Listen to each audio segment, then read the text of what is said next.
아니 머리카락이 빠질까봐 샴푸를 무섭잖아. 안 하는 사람을 보고 제가 깜짝 놀랐다니까요. 한 올 한 올 다 소중한데 네. 정말 탈모는 할아버지 때 탈모가 있으면 아버지 때는 괜찮고 격세유전이라고. 치료의 대원칙은 머리카락이 한 올이라도 있을 때 잘 지키자.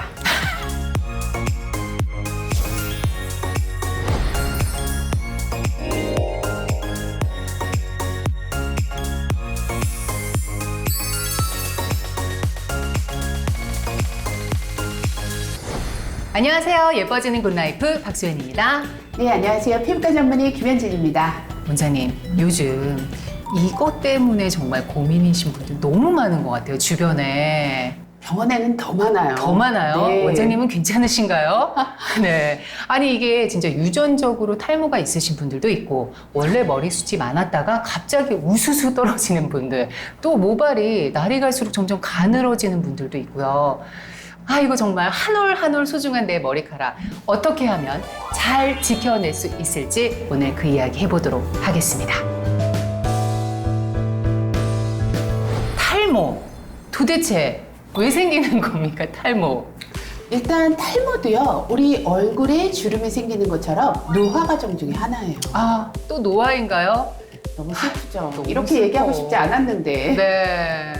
아니, 그 탈모도 그러면 종류가 있을 것 같아요. 맞아요. 뭐 이제 어떻게 거기 나뉘나요? 얘기를 하자면 네. 일단은 이제 노화에 의한 탈모는 우리가 모두 겪어야 되는 거고 그다음에 나머지의 탈모의 종류를 이제 설명을 드리자면 네. 휴지기 탈모라는 거 굉장히 흔해요. 휴지기 탈모요? 네. 어떤 극심한 스트레스가 있고 나서 3개월 후부터 머리가 빠지는 거.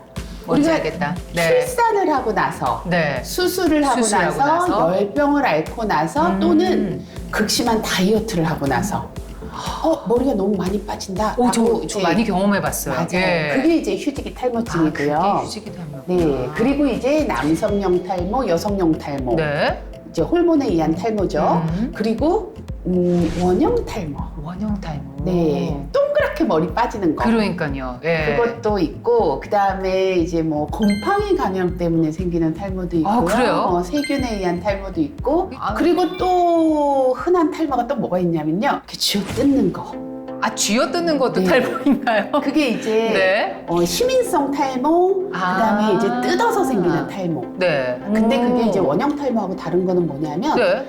쥐가 파먹은 것처럼 많이 빠져요. 오. 그래서 그냥 이제 병적인 탈모하고 내가 뜯어서 생긴 탈모는 그렇게 또 구별이 아, 된다라고. 이 내가 뜯어서 생기는 탈모라는 게, 그러니까 뜯었을 때 머리가 뽑히는 게 아니라 이렇게 한번 이렇게 뜯기 시작하면 그냥 계속 빠지는 뭐 그런 아니에요. 증상인가요? 내가 뜯었어. 아, 뜯어서 생기는. 그러니까 습관적으로 공부를 하면서 이렇게 뜯는 이렇게 뜯다가. 네, 스트레스를 받으면 맨날 뜯어요. 아, 그렇게 하다가 네. 탈모가 또 될 수가 그렇죠. 있네요. 뭐 탈모의 종류 진짜 생각보다 이것저것 많은데 그래도 우리가 탈모하면 일단 유전.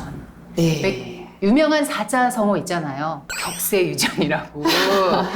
정말 탈모는 할아버지 때 탈모가 있으면 아버지 때는 괜찮고 그 다음 세대인 이렇게 넘어간 건가요? 뭐 어떤 건가요, 진짜? 네, 결론적으로 얘기해서 네. 아닙니다.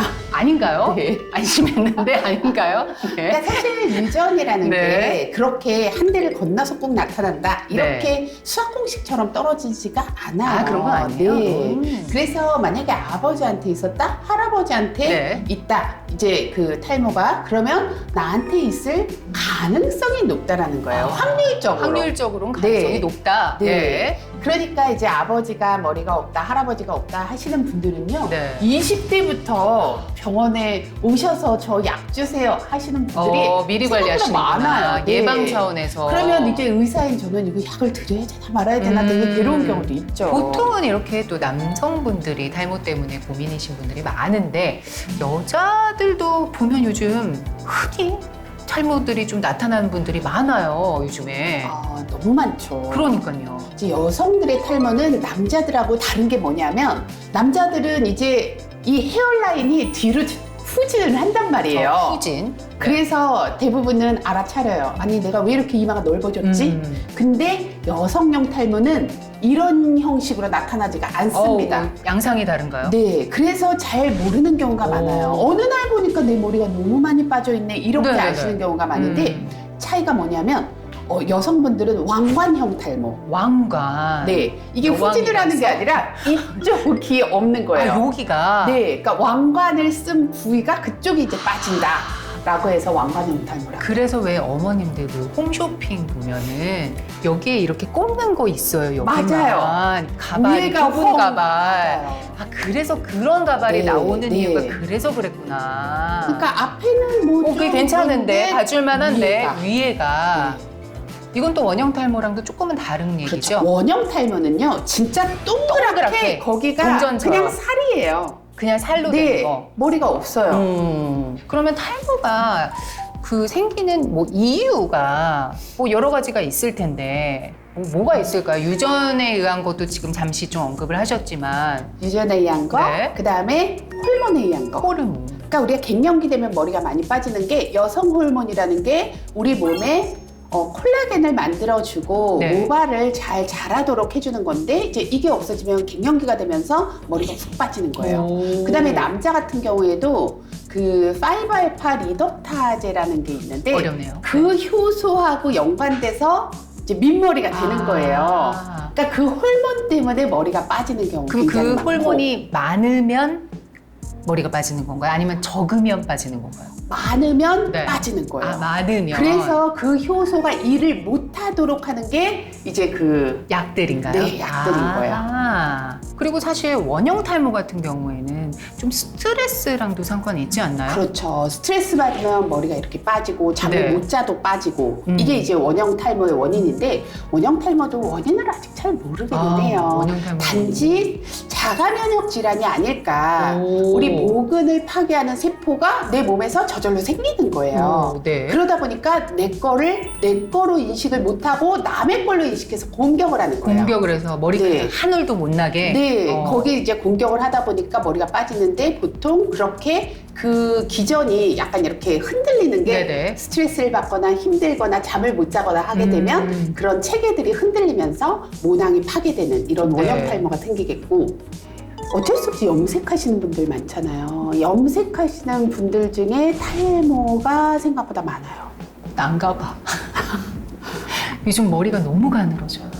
그러니까 염색을 하게 되면 염색 굉장히 강력한 알러지를 유발하는 물질이에요. 그래서 염색을 하게 되면 이제 두피에 자극이 되고 네, 두피에 맞아요. 자극이 되면서 가렵다 보면 머리가 또 빠지고 이게 막 순환이 되는데 악순환이 되는구나. 그럼에도 불구하고 약을 먹으면서까지 염색을 해야 된다라는 분들을 보면 이제 마음이 좀 되게 아프긴 아니 한데요. 근데 어떻게 이거 감추고 싶다고요. 그쵸. 흰 머리 어떻게 자꾸나. 헤나도 마찬가지예요. 저 염색 안 해요. 헤나예요. 아, 하시는 분들도 거죠? 똑같아요. 네, 헤나라고 더 좋은 건 하나도 없습니다. 아, 그러면 그냥 염색하는 게 나을 수도 있겠 어차피 이거저거 다 망하는 거 그냥. 그리고 솔직히 또 계절적인 요인에 의해서 특히 왜 환절기일 때 가을 되면 털갈이 한다. 털갈이 한다고 너무 걱정하지 말라고 그냥 가을 돼서 그런 거라고 또 얘기들 많이 하잖아요. 사실 이제 우리 사람 같은 경우에는 털갈이의 계절이 없는 건 사실이죠. 네. 이제 동물들의 털갈이 네. 계절이기는 한데 가을이 돼서 뭐 머리가 더 많이 빠진다, 건조한 계절이 돼서 더 많이 빠진다 하더라도 그냥 저는 두시지 말라고 그래요. 아 그래요? 네. 전 안심했는데 이건 가을이라 그런 거야 이러면서. 그만큼 빠지고 네. 그만큼 이제 다시 자라나면 문제가 없겠지만은 괜찮지만. 그만큼 빠지고 그게 이제 회복력이 나이가 들면서 점점 줄어든단 말이에요. 네네. 그러면 머리가 빠지는 거겠죠. 100개 있다가 90개로 줄고 80개 줄고 이럴 수밖에 없는 거잖아요. 네. 하루에 몇 개 빠지는지 아세요, 머리? 정상적으로 하루에 100개까지 빠지는 거는 정상이다. 하루에 라고 봐요. 100개까지는 네. 한번 날 잡아서 세볼까 봐요. 아니야, 안 세보셔도 돼요. 세지 말까요? 그런데 이렇게 세보고 싶은 생각이 들잖아요. 제가 이렇게 얘기하면. 네. 그래서 제가 얘기 드리는 게 이제 교과서상으로는 하루에 100개까지가 정상이고 네. 그 이상 빠지면 우리가 병적인 상태라고 볼 수 있다라고 되어 있지만 제가 환자들한테 얘기하는 거는 평소보다 많이 빠질 때 그러니까 털갈이 하나? 라고 느낄 때 이때는 뭔가 신경을 써야 될 때다. 뭔가 좀 의심을 해야 되긴 해야 되는군요. 그럼요. 일상에서 많이 빠질 때는 검사를 해봐야 된다. 검사라는 게 별게 아닙니다. 이 오면요, 두 발 당겨보기. 당겨보고. 그러면 이 아까운 머리를 왜 당기세요? 하시는데 한 올 한 올 다 소중한데. 네. 이게 한번 이렇게 당겼을 때 5개 이상 빠질 때는 뭔가 문제가 있다라고 볼 수가 있고요. 그리고 평소보다 많이 빠질 때는 사실은 갑상선에 문제가 있거나 그렇죠. 당뇨에 문제가 네, 있거나 이런 여러 가지 전신 질환이 있을 때도 빠질 수가 있고 다른 질병과 또 연관성이 네, 그래서 있을 수 그런 있고. 피 검사를 해봐야 된다는 거죠. 치료의 대원칙은 머리카락에 한 올이라도 있을 때 잘 지키자. 그렇죠. 아니, 진짜예요. 아무것도 네. 안 남아있으면 뭘 어떻게 할 수가 네, 없잖아요. 너무 많이 빠지고 오면 이미 그거를 지난 거죠. 네, 다시 왕창 나게 하기가 참 어렵거든요. 그렇죠. 그 미녹시딜이라는 약. 네네. 이게 원래 무슨 약이었냐면요. 고혈압 치료제였어요.